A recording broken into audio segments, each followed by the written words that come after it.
So this is going to be a little complex. I want to talk to you about the thrownness of history. The throne, Throwness, as in the Heideggerian concept of history and being and time, as in being, which is what we would call spirit or the universal soul or the existence of all things, the essence, is thrown into time and thrown into history, and as such is within coordinates and has to coordinate itself. The historical sport of baseball is a fantastic way to work with this because, as you can see in this photo, there's a multiplicity of different phenomena that are occurring physically, culturally, um, physically and culturally primarily. You can see here the dynamics of the laws of physics in terms of force, in terms of gravity, which again is a cosmological phenomenon which encompasses the entire planet and the individual being's relationship to the planet and existence in the solar system and the universe at large, in terms of relativity. You have in the background the advertisements, the cultural and historical signifiers of the way in which existence is consumed and consummated at the individual level. The culture of humanity, which is somewhere between the animal and divine spiritual realization. Again, as Nietzsche says, the tightrope between animal and God. Man walks that tightrope as a consciousness evolutionary process of the realization of the innate status and stature of being itself as spirit moving through and in time. And obviously the phenomenon of baseball, which combines the two, right? This is a cultural, historical phenomenon of the advent of a ritual which reveals spirit and the essence of striving and will and the inner creative faculty of being beneath the mask of humanity, in space and in time, relatively, right? As you can see that the New York Giants uniform, the use of the laws of physics as a way of creative play with the inner stratum and faculty of existence itself, as well as the biological and chemical and hormonal makeup and constitution of the human being as an activation of the force of will through literal physical constitution. Right, so that force of will is the spirit within being, and again, the spirit within history. And what is so important here in the Heideggerian sense is that being is thrown into history, and thus sort of falls into and through history as a complex combination of the literal entropy of the human form as a thermodynamic principle of the universe, an anthropology of the human form as in a cultural and behavioral history of humanity, which in many ways, in my opinion, culminates in the very aesthetically and philosophically advanced form of baseball as a practice, right, as a spiritual practice and a ritual of self-realization and the realization of the essence of spirit in space and in time through culture, through human participatory, active, embodied culture.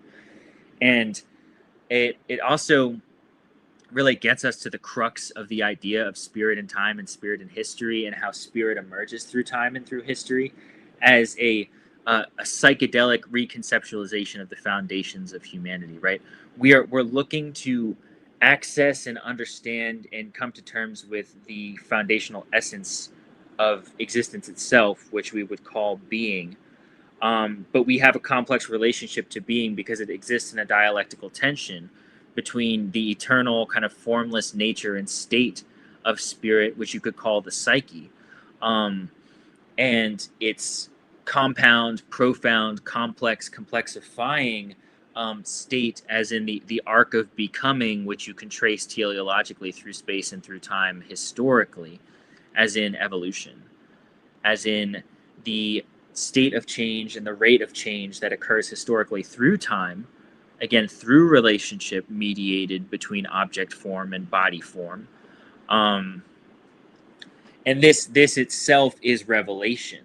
This itself, again, is a constant, consistent, persistent teleology of revelation that occurs through relation, again between subject, object, self, other, self, world, cosmos, individual, above, below, psyche, universe, right? There's many different ways of conceptualizing this. Um, Maybe one of the most profound ones is history and spirit.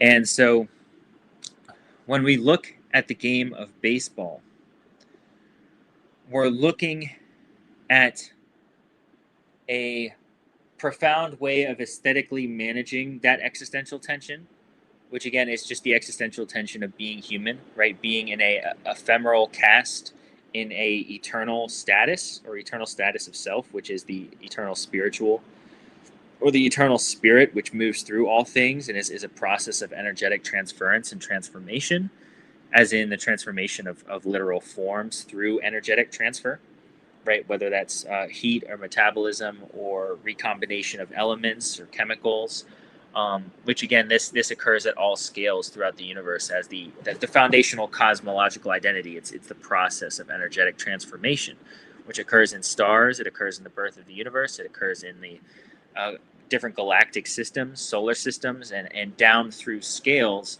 into the metabolic, entropic, thermodynamic states of matter, which really, if you were going to even describe sentience of beings, right, whether that's through genetics, whether that's through a nervous system, whether that's through a multicellular architecture, it's almost an arbitrary construct, because when you drill it down deeply enough at a scientific, biochemical, or elemental level, the building blocks of life themselves either must be entirely sentient or entirely not. There can't be a break in sentience because when you deconstruct an organism and you see its composite parts and understand those composite parts, you understand those to be native to the universe at a universal level.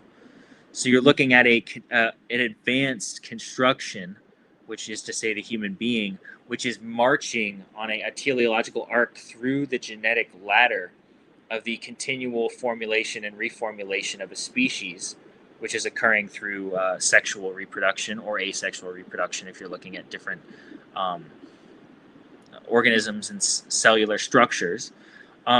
Which is, it's moving towards the ability to metabolize a greater conception of self through additive complexity in the genome.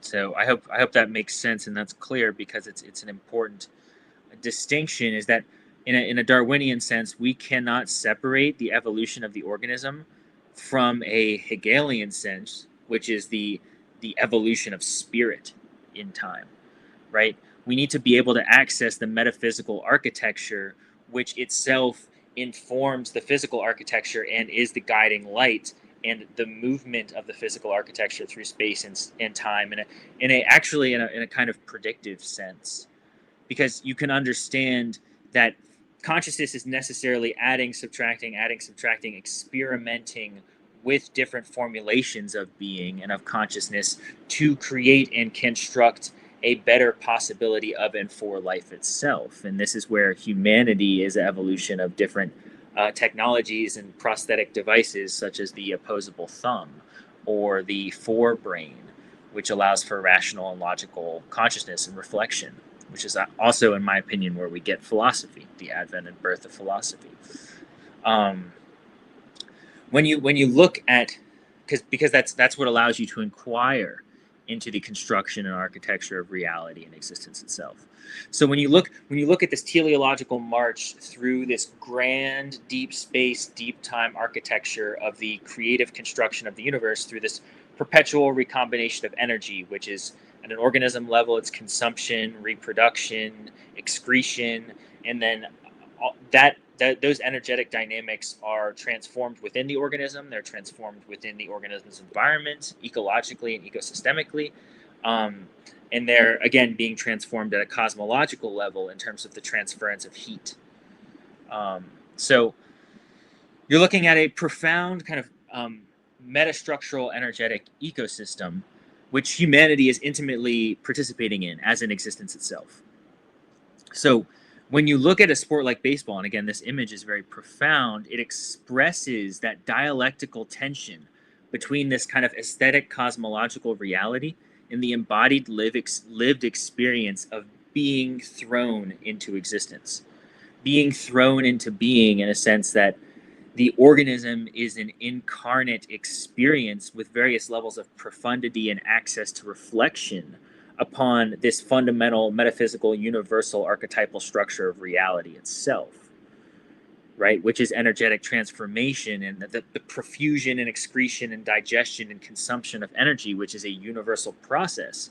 And this organism is becoming increasingly progressively enlightened to this fundamental condition, circumstance of existence, as in the essence itself proper, which is spirit. Again, right? So when you think about spirit evolving through time or consciousness evolving through time, what we're talking about is revelation. I'm talking about revelation through architecture, in the same way that you would construct historically maybe a Gothic cathedral over the span of decades. This is a progressive architecture which is culminating in real time in increasingly advanced levels of perception and apperception into that fundamental architecture and structure of reality itself. This is mirrored in all of our sciences, all of our arts, all of our crafts, so to speak, because these are all different ways of accessing through an essential mirror of symbol or of abstraction the fundamental course and recourse of existence itself. In art, we're attempting to mirror psychic status, and in psychic status, we're attempting to understand how the mind and the neurological architecture of the human being is constructed in an embodied experiential sense. In the same way that science is attempting to mirror through abstraction or through projection in terms of symbolization of the grand cosmological architecture of the physics or the quantum mechanics which inform our existence at various different levels of perception and perceptibility. So all of our arts, our crafts, our cultures, our intellectualizations, these are all different ways of engaging with this fundamental principle of existence and attempting to discover it, recover it, and uncover it in terms of the fundamental ontology of our being itself, the fundamental truth and reality, or the essence of our being. So we're attempting to excavate that which is our humanity and that which is already deeper than our humanity itself, the revelation of the universal truth, the wholeness of being, the wholeness of existence. So with baseball, the advance and the advancement here is a profound state of direct experience through aesthetic practice. The being itself and the organism is entirely ensconced in the experience and practice of this physical transmutation and transfusion of energy, as in a flow. Right. This again is termed in the Tao as the Wu Wei, or the athletic flow, total immersion, right? Beyond conceptualization is what we're looking at in the architecture we're looking into. This is the ultimate kind of barrier that even the most sophisticated unified field philosophy or theorem will ultimately bump up against unless it's actively incorporated and embodied and digested and metabolized, is that the necessity of the experience of being itself is a process that is intimately and ineffably unfolding in real time, and as such is always advancing to a higher stratum of perception and self-realization as in incarnate embodiment, which is progressive revelation. And this revelation is inherently intensively expansive. It's massively expansive to the point of which there is no necessary reach that is necessarily reached, if that makes sense. There, it's not that, let's say, I love the image of Willie Mays as the catch, right? It's a very profound image in the sense that there's this sense of the physical bounds being stretched and being captured in real time in this incredibly artful aesthetic movement of the achievement of the physical body, the achievement of this seemingly impossible acrobatic. Again, when Nietzsche says the tightrope between animal and God, it's a very important distinction, because the tightrope suggests an acrobatic movement, right? It's a tightrope above an abyss or over an abyss, and that's precisely what human evolution is. It's consciousness that's being informed at the local subatomic level through particulate relationships, right? Chemical and elemental dynamics, which are forming a genetic code, which is actually enlightening consciousness and creating an aperture and a vessel and a veil for experience, which is sight, sense, taste, touch, smell. All these different ways, right, in terms of the neurological aperture of the being, that experience is digested and ingested and comes into revelation, right? Because in itself, sight and experience on a human level, in terms of the creation of the self-world relationship, is a revelation that exists and occurs through the sensate organism, through the neurologically sensate organism, through the complex architecture and continuum of feedback which is occurring within that organism, right? The elemental architecture, which is the construction of the organs, the blood vessels, the synapses, the forebrain, the hindbrain, right? This is a complex evolutionary device, which is a vessel of and for being and consciousness itself, which is an evolution of spirit, a change of spirit in time towards progressive revelation of that which it is. So when we're looking at a photograph like this, it's very powerful because in an imagistic sense, it shows in real time what self-realization is and looks like. It's a sort of silent embodied achievement of the whole complexity of the being human experience, which is in reality, right? This is what is so sophisticated about Heidegger's conception of being, is that it's the experience of thrownness itself in real time, again, without abstraction, without representation, into deep and profound embodiment, which necessitates a full presence of being in the experience of the incarnation of being human. And as such, the experience of the full powers, the elemental evolutionary powers of being itself in real time, right? Baseball is a languageless act.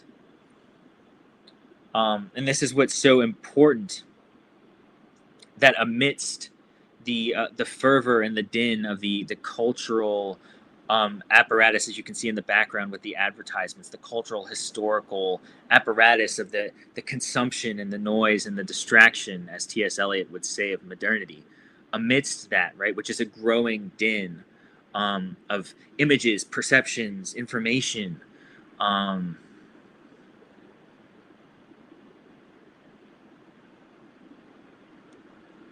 that combined with the reality of the elemental chemical hormonal experience of being human, right, which is a continual progressive redirection of these different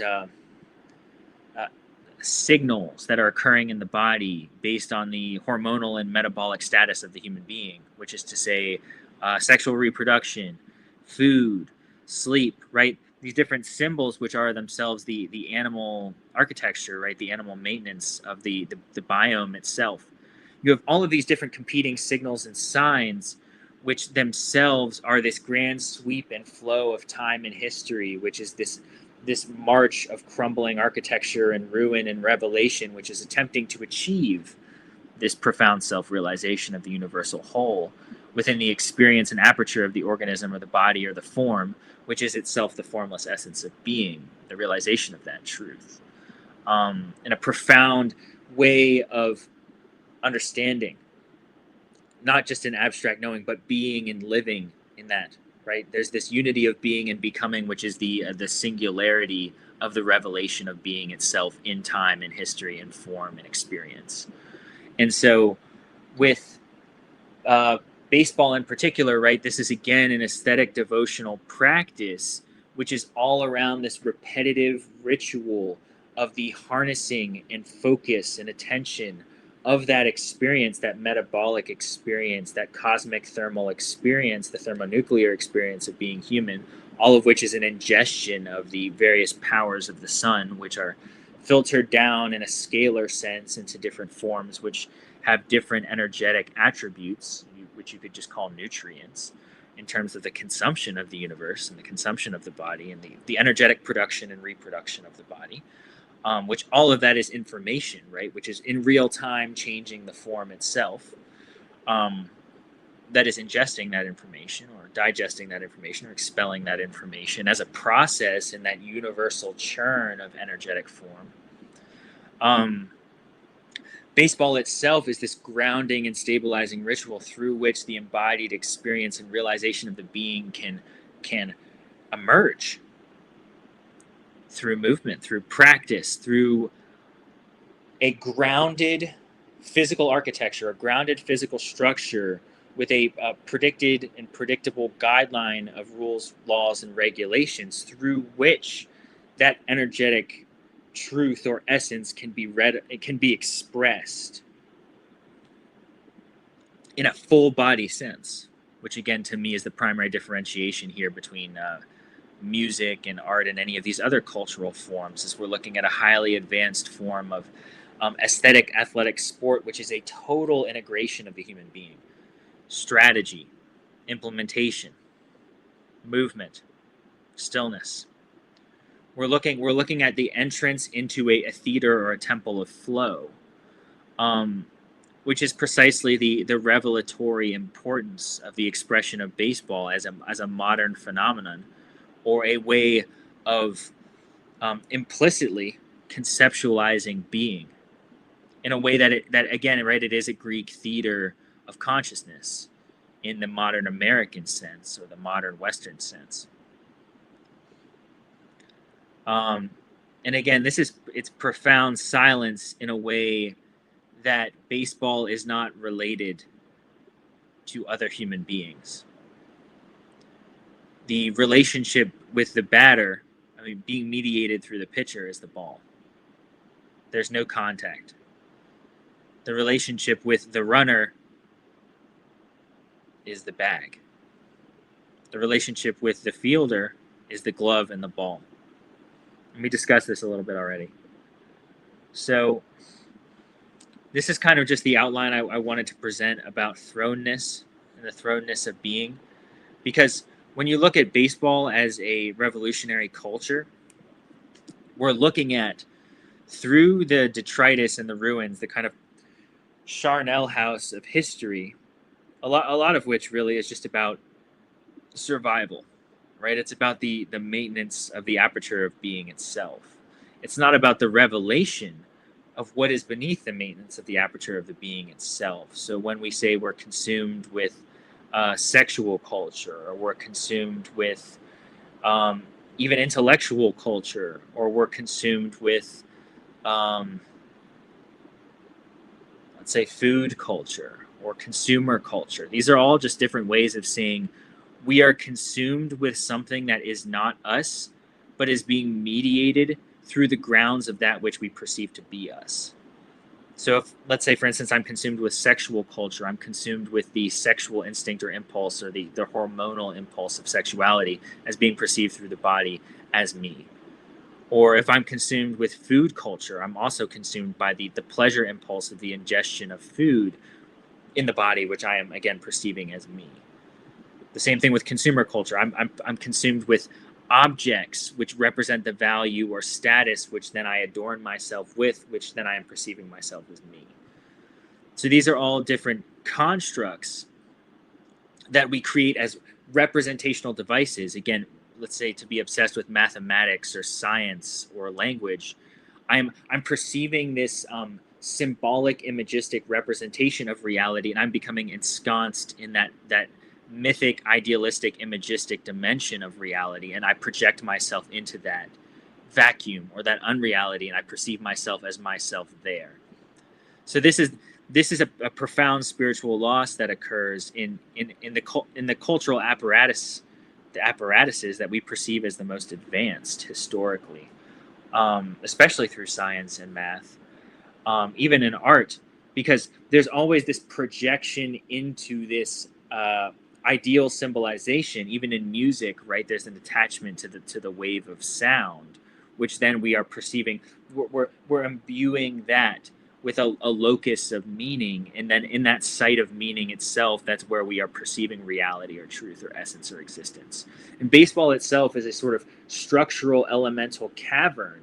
It's a existential cavern or a skeleton, which is adorned, which is the platform or the formal possibility for that energy to emerge purely elementally in its total form, right? This is not being mediated by aggression, as you would see in a sport like football, or you would see in the Colosseums of Rome. This is being mediated by aesthetic striving and the full utilization of the mind and body and compound, which again is strategy and technique being performed through object. It's an energetic force that's being channeled through physical laws, which themselves are entirely divorced from a human hormonal goal, which is to say sex or violence or power. I mean, of course, the winning a game in baseball is some sort of goal that is attempting to be achieved. But as you can see very clearly in the progressive pace and breadth of a game of baseball, the attempt is to center and focus on one of the most profoundly difficult physical acts to hit a moving baseball, right? It's not only moving towards you, but it's moving horizontally and vertically on planes, depending on the strategy and speed and intelligence and skill of the pitcher, moving towards you very rapidly, very, very, very small object. So it's a practice of the cultivation of attention. It's a ritual of milliseconds, an understanding of these fragmentary moments, and thus a perception of time which is incredibly, incredibly granular, minute, and detailed. This is a honing of the aperture and the perception of the human being, and a participation in the cosmic dance of the unfolding of the spirit of consciousness through time in a way that is profoundly dedicated to the presence of the moment. The presence of the aperture of the moment of being, in which being is being in itself, totally embodied, totally in practice with its most honed vision, with its most honed focus, but is also entirely away from, in many ways, if not in all ways, the concerns that are twisting the incarnation of that vestibule of being from this kind of essential realization of this aesthetic totality of the essence of itself, which is inherently creative and detached, really. When you think about the creative powers of the universe itself, they're detached from the concerns of what we perceive to be humanity. It's an evolutionary process of deep space and deep time, which is not human. It's not animal. It's not plant, but it's all of those things as well, right? In a more drilled down elemental sense of the different ways that it unfolds in space and in time as a progressive revelation. But when you have the practice of baseball, right, it's divorced from the human, but is entirely embodied in the human of this deeper creative architecture of play, which is the experimentation of consciousness through the elemental design and architecture of reality itself, which is formal. But the formless is revealed in being, in space, and in time through the local architecture of baseball, precisely in its divorce